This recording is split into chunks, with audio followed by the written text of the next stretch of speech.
মুহূর্তে বিজেপি নেতা সজল ঘোষ রয়েছেন আমাদের সঙ্গে টেলিফোন লাইনে। সজলদা, আজ আশা কর্মীদের সঙ্গে বৈঠক করার কথা ছিল, কিন্তু দেখা যাচ্ছে কার্যত তারা যখন স্টেশনে পৌঁছেছেন বিভিন্ন জায়গা থেকে আসছেন, আটকে দেওয়া হচ্ছে। শিয়ালদা স্টেশনে প্রচুর আশা কর্মী তারা প্ল্যাটফর্মে বসে পড়ে বিক্ষোভ দেখাচ্ছেন। না, এটা তো হবারই ছিল। গতকাল রাত থেকেই তো আমরা দেখতে পাচ্ছিলাম স্বাস্থ্য ভবনের সামনে যেভাবে প্রাচীর তোলা হয়েছিল, তাতে বোঝাই যাচ্ছিল যে আশা কর্মীদের আজকের বিক্ষোভ হোক বা তাদের সঙ্গে আলোচনা করার যে প্রতিশ্রুতি সরকার দিয়েছিল, সেই সরকার সেই প্রতিশ্রুতি রাখবে না কোনোভাবেই। কিন্তু এই যে আশা কর্মীদের সঙ্গে বিজেপি কর্মীদের মতন ব্যবহার করছে, এটা সরকারের মানে বোঝাই যাচ্ছে যে বিনাশকালে বিপরীত বুদ্ধি। একটা সরকারের বোঝা উচিত যে এই আশা কর্মীরা সবাই কিন্তু ভারতীয় জনতা পার্টির নয়। এদের মধ্যে বহু মানুষ আছেন যারা তৃণমূলকে ভোট দিয়েছিলেন। এই আশা কর্মীরাই সরকারকে টানে। এখন সরকারকে যারা এত বছর 15 বছর ধরে টেনেছে, সরকার যদি তাদের টেনে হিজড়ে তাদের প্রতিবাদকে বন্ধ করতে চায়, তাহলে 26-এর নির্বাচনে কি হবে এখান থেকেই বোঝা যাচ্ছে। এখানে গণতন্ত্র বলে কিচ্ছু নেই পশ্চিমবঙ্গে। পশ্চিমবঙ্গে মানুষের অধিকার বলে কিছু নেই। আপনি সরকারের বিরুদ্ধে একটা আওয়াজও করতে পারবেন না। আপনি বাড়িতে বসেও কথা বলতে পারবেন না, আপনার বাড়ির সামনে পুলিশ এসে দাঁড়িয়ে পড়বে। এই যদি অবস্থা হয়, তাহলে এটা পুলিশ স্টেট ছাড়া আর কিচ্ছু নয়। পশ্চিমবঙ্গটা আজকে পুলিশ স্টেটে পরিণত হয়েছে। ধন্যবাদ সজলদা। রানীগঞ্জ, বারাবণী, বেনিরিপুর, বেলদা স্টেশন চত্বরের ছবি রেখেছে আপনাদের সামনে। গতকাল থেকেই এই অভিযানে অংশ নেওয়ার জন্য আশাকর্মীরা রাজ্যের বিভিন্ন প্রান্ত থেকে রওনা হয়েছিলেন।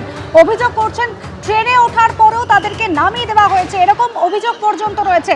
অন্যদিকে বারাবণী, সেখানে বাসে করে আসছিলেন আশাকর্মীরা, তাদেরকে আটকে দেওয়া হয়। মেদিনীপুর, বেলদা স্টেশনেও কিন্তু একই ছবি। জায়গায় জায়গায়, সেটা সড়ক পথ হোক বা রেলপথ, বিভিন্ন জায়গায় আটকে দেওয়া হয়েছে আশা কর্মীদের। বারাবণীর ছবি রাখবো আপনাদের সামনে। আশা কর্মীদের স্বাস্থ্য ভবন অভিযান রুখতে রেল এবং সড়ক দুপথেই কিভাবে তৎপর হয়েছে পুলিশ, সেই ছবিটা দেখুন।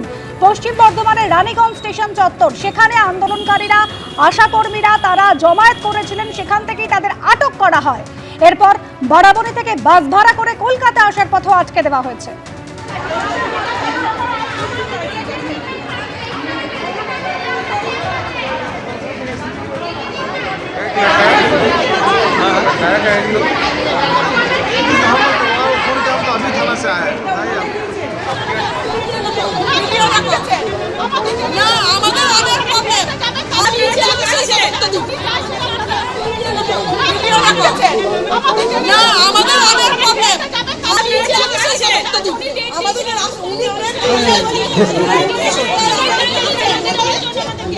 হন্ডা স্টেশনের সামনে আশা কর্মীদের আটকে দেয় পুলিশ, জিআরপি, এভাবেই বচসা চলে। এই ছবি আপনারা দেখতে পাচ্ছেন, দফায় দফায় এভাবে বিভিন্ন স্টেশনে, সেটা সড়ক পথে হোক কিংবা রেলপথে, বাসে করে হোক কিংবা ট্রেনে করে তাদেরকে আটকে দেওয়া হচ্ছে জায়গায় জায়গায়। আর অন্যদিকে শিয়ালদা স্টেশনে যে সমস্ত আশা কর্মীরা এসে পৌঁছেছেন, তারা জমায়েত করছেন, বিক্ষোভ দেখাচ্ছেন। তারা তাদের যে দাবি, তাদের যে বক্তব্য বারবারই, যে আজকে যখন তাদেরকে ডাকা হয়েছিল, 21 তারিখ যখন আলোচনার জন্য ডাকা হয়েছিল, তাহলে কেন এভাবে বাধার সম্মুখীন হতে হচ্ছে। সরাসরি রয়েছেন আমাদের সঙ্গে প্রতিনিধি সুকান্ত মুখোপাধ্যায়। সুকান্ত, এই মুহূর্তের ছবিটা দেখাও। দেখো, তোমাকে আরো একবার ছবিটা দেখাবো। ঠিক যে জায়গার যে ছবি তোমাকে আমি দেখাচ্ছিলাম, একটু অন্যদিকে এসে আমি সেই ছবি দেখাচ্ছি। ক্যামেরা প্রবীরদের সেই ছবি তোমাকে দেখাবে যে ঠিক 13 নম্বর প্ল্যাটফর্মের সামনে, 12-13 নম্বর প্ল্যাটফর্মের সামনের যে এই যে জায়গা, অত্যন্ত গুরুত্বপূর্ণ এই রাস্তা, সেখানে বা প্ল্যাটফর্মের অংশ, সেখানে আশা কর্মীরা এখানে বসে রয়েছেন এবং তাদের বক্তব্য একটাই যে গত 7 তারিখে বিক্ষোভের পরে তারা যে বারবার যে সেদিনকে বিক্ষোভে তাদের যে দাবি দাওয়াগুলো ছিল, সেই দাবি দাওয়াকে কেন্দ্র করে সেদিনকে আধিকারিক স্তরে কোনো রকম মিটিং হয়নি বা তাদেরকে ডাকা হয়নি, কিন্তু আজকে তাদেরকে ডাকা হয়েছিল। এবং সেই মোতাবেক তারা যখন আজকে একে একে কলকাতার উদ্দেশ্যে আসেন, শিয়ালদাতে আসেন, সেই সকাল 6টা থেকে পদাতিক এক্সপ্রেস বা উত্তরবঙ্গ এক্সপ্রেস বা দার্জিলিং মেল, অর্থাৎ উত্তরবঙ্গ থেকে যে সমস্ত ট্রেন কলকাতাতে আসে, তাতে তারা এখানে আসেন। তাদের আজকে মিটিং রয়েছে, এই মিটিংয়ে অংশগ্রহণ করার জন্য। যেই মুহূর্তে তারা শিয়ালদা স্টেশনে আসেন, তাদেরকে ঠিক এই যে জায়গা, ঠিক এখান থেকে বাঁদিকে আর 50 মিটার গেলেই মেন রাস্তা বা সেখান থেকে তাদেরকে চলে যাওয়ার তাদের একেবারে তারা স্বাস্থ্য ভবনের দিকে যাওয়ার তাদের লক্ষ্য ছিল, সেখানে তাদেরকে আটকে দেওয়া হয়েছে। এবং এই যে রাস্তা সরাসরি তোমার চলে যাচ্ছে সেক্টর 5 মেট্রো স্টেশনের দিকে, এখান থেকে মেট্রোতে উঠলে সেখানেও পুলিশ পোস্টিং দেওয়া হয়েছে যাতে কোনোভাবে মেট্রো ধরেও তারা সবদিকের দিকে যেতে না পারেন বা সেক্টর 5-এর দিকে যেতে না পারেন। ঠিক সেই রাস্তার মুখেও দেখতে পাচ্ছি আমরা যে জিআরপি মোতায়েন করে রাখা হয়েছে। এখানেই প্রশ্ন হচ্ছে যে কেন তাদেরকে আটকানো হচ্ছে, যখন তাদেরকে এই পূর্ব নির্ধারিত কর্মসূচির জন্য তাদেরকে ডাকা হয়েছিল বা প্রি শিডিউল আজকের এই বৈঠক ছিল, তাহলে কেন তাদেরকে বাধা দেওয়া হচ্ছে, কেন তাদেরকে পোশাক দেখে গতকাল রাত্রি থেকে বিভিন্ন স্টেশনের একেবারে ট্রেনে উঠে তাদেরকে নামানো হয়েছে।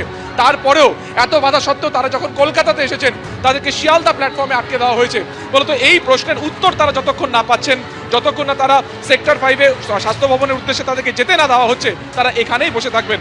দূর দূরান্ত থেকে মানুষজন এসেছেন, আমরা দেখতে পাচ্ছি আশাকর্মীরা তারা স্টেশনেই বসেছেন, কেউ খাওয়া দাওয়া করছেন, কেউ বিশ্রাম নিচ্ছেন, কিন্তু তার মধ্যেও তাদের যে আন্দোলন সেই আন্দোলন কিন্তু একই রকমভাবে চলছে। আমরা একটু কথা বলার চেষ্টা করব। ম্যাম, আপনারা আসছেন কোথা থেকে? जयगांव থেকে जयगांव से।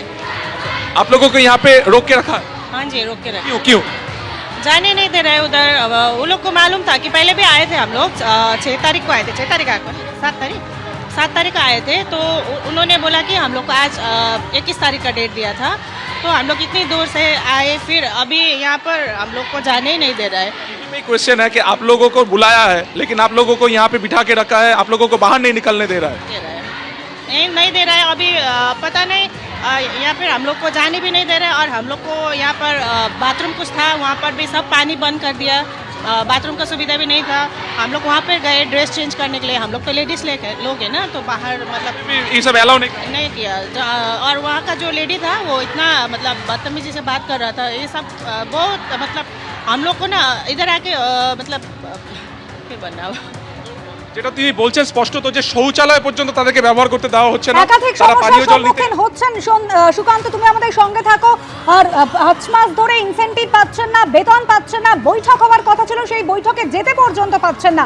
সেক্টর 5-এর ছবি এবার রাখবো আপনাদের সামনে, সেখানে যে সমস্ত আশাকর্মীরা পৌঁছেছেন। সন্দীপ, আমাদের প্রতিনিধি রয়েছেন আমাদের সঙ্গে। এর আগের বার বৈঠকে আগে তারা দাবি তুলেছিলেন ভাতা নয় বেতন চাই, কিন্তু আজ যদি বৈঠক না হয় কি করবেন তারা? সেই প্রশ্নটাই কিন্তু এই মুহূর্তে ঘোরাফেরা করছে। আজকে এখানে যারা রয়েছেন তাদের প্রত্যেকেরই একটাই দাবি, ভাতা নয় বেতন চাই, এবং সেই বেতনের দাবিতে তারা এখানে জড়ো হয়েছেন।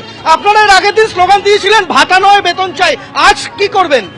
আজকে বেতন ভাতা নয় বেতন চাই। আজকে ডাকা হয়েছিল, আমাদের আশাদের মধ্যে 5 জনকে বাসে তুলে নিয়ে তারা অন্য স্টেশনে তাদেরকে দেওয়া হয়েছে। আপনি কোথা থেকে আসছেন?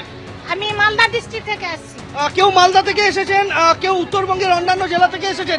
এখানে তাদের দাবিটা একদম স্পষ্টভাবে লেখা রয়েছে, আশা কর্মীদের রাজ্য সরকার নির্ধারিত ন্যূনতম যে ওয়েজ 15,000 টাকা ইনসেনটিভ সহ বকেয়া সমস্ত প্রদান করতে হবে, ভাগে ভাগে টাকা দেওয়া বন্ধ করতে হবে, কর্মরত অবস্থায় মৃত আশা কর্মীর পরিবারকে 5 লক্ষ টাকা প্রদান করতে হবে। কোথা থেকে আসছেন? দমকুলগুলা। কখন এসেছেন? কখন এসেছি কালকে। পুলিশ মাঝপথে কি আপনাদের আটকেছিল? হাওড়া স্টেশন আটকেছিল। তারপর এলেন কি করে? আমরা ওই অন্য গলি দিয়ে আসছিলাম, বেরিয়ে চলে লুকিয়ে চুরিয়ে এসেছি। এইভাবে লুকিয়ে চুরিয়ে আসতে হচ্ছে আপনাদের? একেবারে চোখ এড়িয়ে তাদের আসতে হচ্ছে যাতে কেউ বুঝতে না পারেন তারা এই অভিযানে অংশ নিতে এসেছেন। সন্দীপ, তুমি আমাদের ছবি দেখাতে থাকো। অন্যদিকে শিয়ালদা স্টেশনের ছবি রেখেছে আপনাদের সামনে।